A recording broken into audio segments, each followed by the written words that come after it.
जय हिंद दोस्तों, welcome to wifi exam वाला। आज हम बात करने वाले हैं जूनियर असिस्टेंट वैकेंसी के बारे में। ठीक है, इसकी फुल डिटेल हम लोग चर्चा करने वाले हैं। टॉपिक वाइज महत्वपूर्ण बातों को भी जानेंगे और सबसे महत्वपूर्ण पेट का कट ऑफ कितना जा सकता है। ठीक है, और सबसे बड़ी चीज़ क्या है, इसका एग्ज़ाम कब तक होगा। ठीक, तो इसके बारे में पूरी जानकारी मैं देने वाला हूं और इसके सिलेबस को कहां से कितना पढ़ें, ये सारी बातें मैं आपको एक एक करके बताने वाला हूं। ठीक है, वीडियो को पूरा अंत तक ज़रूर देखें। ठीक, तभी आप लोगों को पता चलेगा कि कहां से क्या पढ़ना है, कैसे पढ़ना है। ठीक, चलिए फिर शुरू करते हैं। आइए देखते हैं। देखिए, इसका आवेदन कब से कब तक स्टार्ट है। ठीक, ये देखिए 21 तारीख से लेकर के 14 मतलब दिसंबर तक। ठीक, 21 नवंबर से। ठीक है, और फॉर्म करेक्शन कब तक होगा, 21/12 तक, मतलब 7 दिन और मिलेगा आपको। ठीक है, 7 डेज एक्स्ट्रा करेक्शन के लिए। अच्छा, करेक्शन में देखिए क्या क्या करेक्शन हो सकता है, इसको भी जान लीजिए आप। जैसे कि क्या है, नाम, पिता पति का नाम, पता, ठीक है, पत्राचार पता, आरक्षण की श्रेणी, जाति, लिंग। ठीक, इसके अलावा कोई भी चीज़ में बदलाव नहीं होगा। ठीक है, इसकी फ़ी कितनी रखी गई है, 25 रुपये। ठीक, एज यूजुअल जैसा रहता है। ठीक है, इसमें जो भी पात्र होंगे उनसे एडमिट कार्ड के समय 200 रुपये, ठीक, पेपर देने के लिए लिया जाएगा। ठीक है, ये मेंस की फ़ी है, ये केवल फॉर्म भरने की फ़ी है, इसलिए इसमें ऐड नहीं है। ये आप लोग जानते ही होंगे, कोई नई बात नहीं है जिन्होंने भी मेंस दिया लेखपाल का। ठीक है, और देखिए एज जो है 18 से 40 वर्ष रखी गई। ठीक, पोस्ट इसमें कितनी है, 1262। ठीक, इसमें 1148 जो है अस्थायी है और 114 जो है स्थायी पोस्ट है। ठीक, अस्थायी का मतलब ये मत समझिए कि आपको निकाल दिया जाएगा, नहीं, लेकिन ये है कि आपको कभी भी हटाया जा सकता है, बस ये है। बाकी सारी वेतन भत्ते सब कुछ आपको वैसा ही मिलेगा। ठीक है, चलिए अब देखिए क्वालिफिकेशन का क्या है, 12th पास या समकक्ष। ठीक है, CCC अनिवार्य नहीं है, इसके समकक्ष डिप्लोमा मांगा गया है किसी भी संस्था से मान्यता प्राप्त जो कि सरकारी हो। ठीक है, या सरकारी के अलावा जो भी एफिलेटेड होते हैं, ठीक, उन सब के द्वारा। ठीक है, मतलब वो CCC के समकक्ष डिप्लोमा होना चाहिए बस। अच्छा, टंकण परीक्षा यानी कि टाइपिंग स्पीड मांगी गई, हिंदी में 25 और अंग्रेजी में 30। ठीक है, देखिए टाइपिंग में मैं ये सिर्फ कहना चाहता हूँ कि हिंदी की प्रैक्टिस आप लोग ज़रूर करें। ठीक, यहाँ पे फ़ॉन्ट की कोई दिक्कत नहीं है, क्योंकि आप जिस फ़ॉन्ट में करना चाहें, चाहे मंगल में, चाहे रेमिंगटन पे या किसी पे भी, लेकिन सबसे आसान मैं आपको बता देता हूँ मंगल है। ठीक है, ये खुद से भी सीखना चाहेंगे तो सीख सकते हैं, कोई बड़ी चीज़ नहीं है। मतलब आपको ज़्यादा से ज़्यादा 15 दिन लगेगा आपको ये सीखने में खुद से भी। ठीक, अन्यथा आप कोचिंग कहीं ज्वाइन कर लीजिए, उससे कर सकते हैं अंग्रेजी। अब मैं आपको एक बात इंपॉर्टेंट बताना चाहता हूँ, 5 मिनट का टेस्ट होता है ये। ठीक है, 5-5 मिनट का। ठीक है, क्वालिफाइंग होता है। सबसे बड़ी चीज़ इसमें क्या है कि आपको मौका नहीं देने वाला है आयोग। ठीक है, कि आप ज़्यादा दिन तक इसको सीख पाएँ, इसीलिए आज से, अभी से, या जब भी आप इसको फॉर्म को अप्लाई करें उसी दिन से रोज़ 1 घंटा, ठीक है, 1 घंटा, बस 1 घंटा आप अपने आप को दीजिए, ताकि आपकी टाइपिंग स्पीड भी मेंटेन रहे और जो आपने नहीं सीखा वो सारी चीज़ें आप सीख जाएं। ठीक है, पेपर का जो टाइपिंग का मतलब पेपर होता है वो कंप्यूटर बेस्ड होता है। ठीक है, सामने आपको दिखता रहता है और आपको सीधे उसी को टाइप करना रहता है। ठीक है, कोई आपको मतलब कोई पेपर नहीं दिया जाएगा जिससे आप देख करके उसको करें, इसलिए ये CBT बेस्ड होता है पूरा। ठीक है, और क्वालिफाइंग है पूरी तरह से, इसका कोई नंबर आपको नहीं दिया जाएगा, तो ये पार करना आपको आवश्यकता है। ठीक है, अगर आप क्वालिफाइंग इसमें नहीं होंगे तो आप यहीं से छट जाएंगे, फिर आप मेरिट में नहीं आएंगे, चाहे आप रिटर्न क्यों ना क्वालिफाई किए हो, मतलब उसका क्यों ना कट ऑफ में आपका नाम आया हो, लेकिन ये इम्पॉर्टेंट है, सबसे इम्पॉर्टेंट है ये आपको ये क्वालिफाई करना ही करना है, तभी आप वैकेंसी में अंत तक बने रहेंगे। ठीक है, चलिए आगे देखते हैं। अब रिजर्वेशन की बात कर लीजिए। देखिए, बॉयज़ को जो है इसमें 36 आरक्षण दिया जाएगा, गर्ल्स को लंबवत। लंबवत का मतलब होता है ये अपनी ही कैटेगरी में रहेंगी। ठीक है, ये अपनी ही कैटेगरी में। अच्छा, आरक्षण के मामले में पिता के पक्ष से निर्गत प्रमाण पत्र ही मान्य होगा लड़कियों के। ठीक है, ये देखिए इंपॉर्टेंट बात है, ये उसी नोटिफिकेशन में दिया हुआ है। आप पूरी डिटेल अगर ढंग से पढ़ेंगे ना तो ये सारी चीज़ें आपको मिल जाएंगी। ठीक है, उसी में से मैंने मेन इंपॉर्टेंट बातों को यहाँ पे रखा हुआ है। ठीक, जो कि आपके सामने है।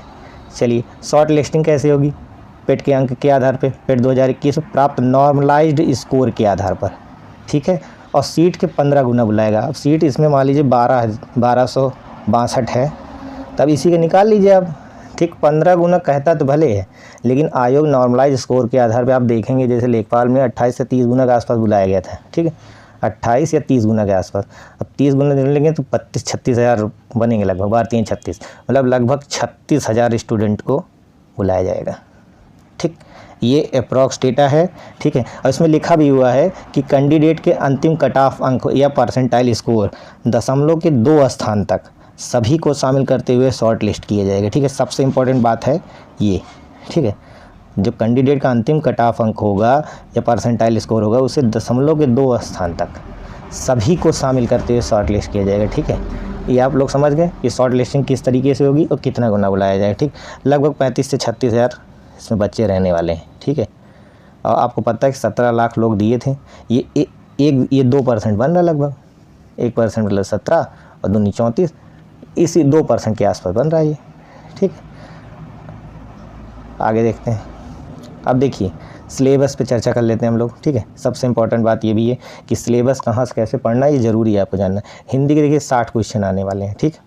और रीजनिंग का 30 और जीएस के 40, ठीक। 30 अंक के हिंदी, ठीक है, और 15 अंक का रीजनिंग और जीएस रहेगा 20 अंक का, ठीक। देखिए ये 65 अंक का है आपका पेपर, ठीक। यही 3 पार्ट रहेंगे इसमें, ठीक है। 130 क्वेश्चन रहेगा, ठीक। ये सिलेबस है आपका। अब देखिए हिंदी आप चाहे तो लूसेंट ले सकते हैं हिंदी की, ठीक। वो भी किताब अच्छी है, ठीक। हिंदी के लिए चाहे आप लूसेंट ले लीजिए, लूसेंट, ठीक है। अच्छा जीएस तो आप भाई जिससे आप पढ़ते हो, आप मुझसे पूछेंगे तो मैं लूसेंट को ये रिकमेंड कर लूँगा, क्योंकि बहुत हाई लेवल का जीएस नहीं पूछा जा रहा। आप पुराने पेपरों को लेकर के देख लीजिए, 2022 में जो भी मेंस हुए उन सबको पेपर में देख लीजिए, जीएस का कोई भी बहुत ज़्यादा अप करके नहीं पूछा गया है। हाँ इस बार के पेट में कुछ क्वेश्चन अच्छे डाले गए हैं जिनको डेप्थ में पढ़ने की आवश्यकता है, ठीक है। लेकिन मैं आपको बता रहा हूँ कि अच्छा स्कोर करने के लिए आपके पास लूसेंट अगर है तो वो भी कवर कर जाएगी, उसमें कोई। आप हिंदी के लिए आदित्य भी ले सकते हैं, आदित्य पब्लिकेशन की, ठीक है। ये सस्ती भी है और पूरा आपको सिलेबस कवर कराएगी। मोटी सी आती है उसको लीजिएगा, या इसके लिए स्पेशल भी वो लोग निकाल देते हैं कि पूरे सिलेबस को, ठीक है। देखिए इसमें कोई विशेष आप पुराना पेपर देखेंगे ना, बस उन कुछ ही सेक्शन हैं, लेकिन अब इस बार 60 क्वेश्चन कह रहा है तो आप मान के चलिए कि हर वो सेक्शन को छूने वाला है जो कि हिंदी से जुड़े हुए एक सब्जेक्ट है, मतलब एक पॉइंट हैं जो भी, उन सब पूरा व्याकरण भी रहेगा, ठीक है। यहाँ तक कि साहित्य भी रहेगा, ये मतलब पूरा रहेगा। और रीजनिंग, अब रीजनिंग के लिए आप एसपी सिंह को ले सकते हैं, ठीक है। एसपी पब्लिकेशन की है, एस चंद्र की ले सकते हैं आप, ठीक है। ये नॉर्मल रीजनिंग रहेगी, बहुत ज़्यादा नहीं, लेकिन हिंदी एक आपका सबसे स्कोरिंग सब्जेक्ट है, इसलिए इसको आप अच्छे से पढ़ें, चाहे जिस भी किताब से पढ़ें। खास करके आदित्य आप पढ़ लेंगे तो यहाँ पे मैटर बहुत ज़्यादा है, लेकिन यहाँ कुछ गलतियाँ मैं आपको बता दे रहा हूँ, ठीक। इसलिए अथेंटिक पढ़ें, चाहे जैसे पीएन पांडे पढ़ लें या हरदेव बाहरी पढ़ लें, याद करने वाली चीज़ें मैं बता रहा हूँ। बाकी की डिटेलिंग आप किसी भी किताब से पढ़ेंगे लगभग वैसा ही रहता है, ठीक। अथेंटिक किताबों को अगर देखेंगे तो उसमें डेटा भले कम है, लेकिन जो आपको समझाने का तरीका वो बहुत अच्छा है, ठीक। उसमें कोई भी दिक्कत नहीं है, ठीक है। अच्छा जीएस के लिए आप लूसेंट पढ़ सकते हैं, या फिर किरण की एक आती है मोटी सी किताब, वो भी है अच्छी से, ठीक। हो गया आपका ये सब कवर हो गया। अब जीएस में ही आपको करंट भी मिलेगा देखने को, ठीक। करंट के लिए मेरे हिसाब से आप कुछ मत पढ़िएगा, मैं आपको एक सलाह दे रहा हूँ कि केवल घटना सार, ठीक, एग्ज़ाम के समय आती है और ये इसको लेके पढ़ लीजिएगा, 6 महीने का आता है लगभग, ठीक है। ये जब भी एग्ज़ाम होगा उसी दौरान आपको ये लेके ख़रीद के पढ़ लेना है, ठीक। उसके अलावा आप कुछ मत पढ़िएगा तो भी मैं मान के चलता हूँ इसी से आपको सारे क्वेश्चन मिल जाएंगे। लेकिन एक बात ध्यान रखिएगा कि आप केवल उसी समय कहीं ना खरीदिएगा, उसके पहले के घटना सार अगर पढ़ लेंगे तो कम से कम 7-8 महीने का करंट कवर हो जाएगा, तो वो पूरा आपके लिए बेहतर होगा, फिर क्वेश्चन आपको उससे बाहर नहीं जाएगा, ठीक है। 80 से 90% तक के मैं क्वेश्चन की बात करूँ, मतलब लगभग 90% आपको इससे मिल जाएंगे, ठीक है। लेकिन कम से कम दो घटना सार, एक एग्ज़ाम के पहले वाली और एग्ज़ाम के जो कुछ महीने पहले आई हो उसको, या किसी एग्ज़ाम के चलते आए, जैसे खास करके पीसीएस के आसपास निकालता है, कोई पीसीएस की वैकेंसी आती है तो आराम से निकालता है। आजकल ये बड़े मेंस एग्ज़ाम के लिए, जैसे यूपी SSSC के मेंस एग्ज़ाम के लिए भी निकालने लगा है, ठीक है। अभी पेट के लिए भी आई थी, तो ये याद रखें, ठीक। तो आपकी ये किताबें हो गई, अगर खुद से जिनको पढ़ना है ये किताबें खरीद के वो पढ़ें, इससे बाहर कुछ नहीं आएगा। देखिए मैथ है नहीं, आपको ज़्यादा टेंशन लेने की ज़रूरत नहीं, ठीक है। चलिए आगे देखते हैं। अब देखिए आपको 1.5 घंटे का समय मिलेगा, -1/4, ठीक। ये ठीक, यानी कि 130 क्वेश्चन और 130 मिनट, 90 मिनट, सॉरी यहाँ पे 90 मिनट, ठीक है। मतलब पर्याप्त समय है। बस रीजनिंग में आपको भले समय लगे, बाकी कहीं समय लगने वाला नहीं है, आप आराम से इसको पेपर को कर सकते हैं, ठीक है। अच्छा आप अंक देख ही चुके हैं कौन कितने का है। इसमें सबसे ख़राब बात मैं आपको बताऊं जो कि पिछले 3 वैकेंसी से बदली नहीं गई है।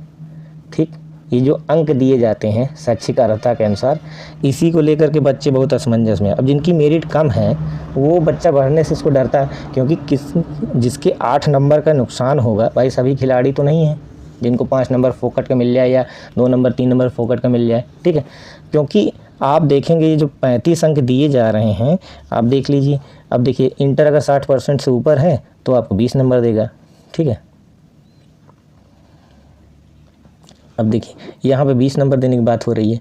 ठीक, और अगर 60% से कम है तो 15 नंबर, और 45% से कम है 10 नंबर। अब मैं आपको एक सबसे ख़राब बात बताता हूँ इस मेरिट की, कि अगर 1 नंबर से भी आप कम हैं तो आपके 5 नंबर घट रहे हैं, मतलब माइनस में आप 5 नंबर जा रहे हैं। ठीक है, मैं ऐसे कैंडिडेटों को जानता हूँ जिन्होंने 3-3 4-4 बार इसके फाइनल तक क्वालिफाई किया है, लेकिन इसी नंबर की वजह से जो 5 नंबर 8 नंबर घट रहा है ना, ये इसको कवर अप नहीं कर सकते हैं आप किसी, मतलब वहाँ आधे नंबर का क्वेश्चन है। अब सोचिए कि 16 क्वेश्चन सही करना आसान है कठिन है। यहाँ पे जिसको मुफ्त के नंबर मिले हैं, जिसका भी फर्स्ट डिवीज़न बन रहा है, उनका तो ठीक है, उनके लिए कोई दिक्कत नहीं है। ग्रेजुएशन में भी इंटर में भी उनके तो 8 उनके पूरे नंबर मिलेंगे 10, और ये 20 30 नंबर उसको पूरा हो लिए, उसको कोई दिक्कत नहीं। अब जिसका कम है उसी का दिक्कत है। अब ग्रेजुएशन में इसी तरह है, 10 नंबर दे रहा है, फिर 60% से कम पे 8 नंबर दे रहा है, फिर 45 पे 5 नंबर दे रहा है। ठीक, इसी तरह आप अगर मान लीजिए खिलाड़ी हैं, अब इंटरनेशनल लेवल के हैं तो 5 नंबर, नेशनल के हैं 4 नंबर, स्टेट के हैं खिलाड़ी हैं तो 3 नंबर, और कॉलेज लेवल के हैं तो देखिए आप इसको बनवा सकते हैं। ठीक, आप अपने कॉलेज से इसको बनवा सकते हैं। ठीक है, ऑथेंटिक होना चाहिए, मतलब बाकायदे मुहर लगी हो तो उसको आयोग मान लेगा, कोई दिक्कत नहीं है। ठीक, आप इसको बनवा सकते हैं, लेकिन समस्या यही है कि अब भाई प्रमाण पत्र आपका बेकार नहीं होना चाहिए, ओरिजिनल होना चाहिए, चाहे जो भी आप डॉक्यूमेंट के समय जगह जमा करेंगे तो वो होना चाहिए। ठीक, अब टोटल अंक इस प्रकार से ये 100 अंकों का है। इसी पे मेरिट गई थी इस बार 76 के आसपास। कितनी सीट पे? 1100, अभी जो आई है 19 वाली। ठीक, 1100 सीट के जो भी आई है, ठीक है, वो 2019 वाली 76 के आसपास गई थी। अब बताइए इतनी मेरिट जा रही है, कम थोड़े है। अब यहाँ पे मैं मान के चल रहा हूँ बहुत कम ऐसे बच्चे होंगे जिनका सेकंड डिवीज़न होगा, वो सिलेक्ट हुए होंगे, बहुत कम। क्योंकि भाई रिटर्न कितना बच्चा ब्रिलियंट हो जाएगा कि वो 16 नंबर, मतलब 16 क्वेश्चन में सही कर ले और 8 नंबर के बराबर ले आए, ये आप मान के चलिए। ठीक, अब इसकी बात, ये सारी डिटेल तो मैं आपको बता ही रहा हूँ। अब इसी के साथ साथ आप कट ऑफ जान लीजिए कि पेट की कट ऑफ कितनी लाएगा। ठीक, 36,000 के लिए कम से कम मान के चलिए, मिनिमम मैं बता रहा हूँ 75 जिनका नंबर है, ये मिनिमम है। इससे कम तो मतलब वालों को बुलाना ही नहीं चाहिए, नहीं बुला पाएगा, क्योंकि आपको हर एक स्कोर पे आपको लड़के खड़े मिलेंगे। ठीक है, अब आप सोच लीजिए कि 70 सीट 72 सीट आती है, उसकी मेरिट कितनी आती? 86। ठीक, अभी आपने देखा सप्लाई इंस्पेक्टर वाले में 72-74 सीट थी, उसकी मेरिट गई 86। अब आप सोच लीजिए, इस हिसाब से आकलन लगा लीजिए कि मिनिमम कट ऑफ कम से कम 75। ठीक है, भाई उसको 36,000 30,000 32,000 जो भी उसको बच्चे चाहिए 15 गुना के हिसाब से या 20 गुना 25 गुना के हिसाब से, जो भी नॉर्मलाइज का स्कोर है, 75 से कम कट ऑफ नहीं जाएगी। ठीक, अच्छा, एग्ज़ाम आप मान चलिए फरवरी के पहले नहीं होगा, ये आप 100% मान चलिए, क्योंकि अभी 2 महीने दिसंबर में भराएगा, मान लीजिए 1 महीने बाद कट ऑफ आती है। ठीक, तो फरवरी से मार्च के बीच में टेंटेटिव आप मान लीजिए कि ये एग्ज़ाम होगा, उसके पहले नहीं होने वाला है। ठीक है, फरवरी से मार्च के बीच में, ये आप इतना तय कर लीजिए कि फरवरी के पहले आपका एग्ज़ाम, मतलब मार्च और फरवरी के बीच में, उससे पहले नहीं होगा। ठीक, अभी तो फॉर्म भरना स्टार्ट नहीं हुए, मतलब स्टार्ट हो गए हैं, स्टार्ट भी नहीं हुए हैं, क्योंकि अभी आया ही है ये वैकेंसी। ठीक है, तो आप मान के चलिए कि ये आपको फरवरी से मार्च के बीच में। ठीक है, तो कैसा रहा आज का सेशन हमें ज़रूर कमेंट बॉक्स में बताएं। ठीक है, और वीडियो अच्छा लगा हो तो प्लीज़ लाइक शेयर सब्सक्राइब जरूर करें। Thank you.